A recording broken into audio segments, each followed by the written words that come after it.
1971 সালে পাকিস্তানি সেনাদের হাতে বন্দী হন দানবীর রণদা প্রসাদ সাহা ও তার সন্তান।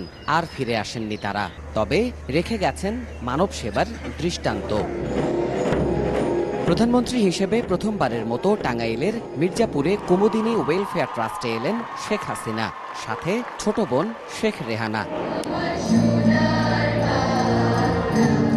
দেশাত্মবোধক গানে স্বাগত জানানো হয় বঙ্গবন্ধুর কন্যাদ্বয়কে। পরে ভারতেশ্বরী হোমসের ক্ষুদে শিক্ষার্থীরা মনোজ্ঞ ডিসপ্লে করেন।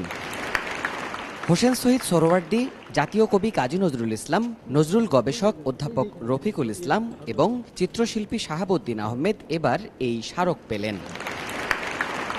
বক্তব্যের শুরুতেই কুমুদিনী কমপ্লেক্স নিয়ে স্মৃতিচারণ করেন সরকার প্রধান।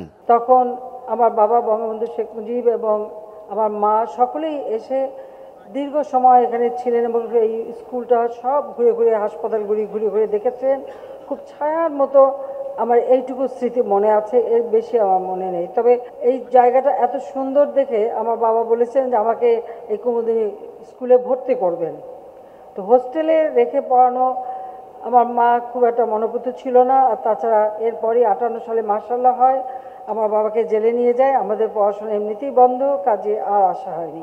নারীর ক্ষমতায়নে কুমুদিনী ওয়েলফেয়ার ট্রাস্টের ভূমিকার প্রশংসা করে শেখ হাসিনা বলেন, তাদের কার্যক্রমে সরকারের সহায়তা অব্যাহত থাকবে।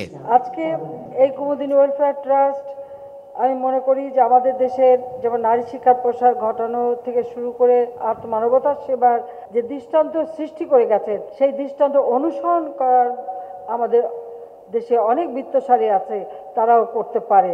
এর আগে টাঙ্গাইলের 12টি উন্নয়ন প্রকল্পের উদ্বোধন এবং কুমুদিনী ওয়েলফেয়ার ট্রাস্টের 2টি কমপ্লেক্স সহ 19টি প্রকল্পের ভিত্তিপ্রস্তর স্থাপন করেন শেখ হাসিনা।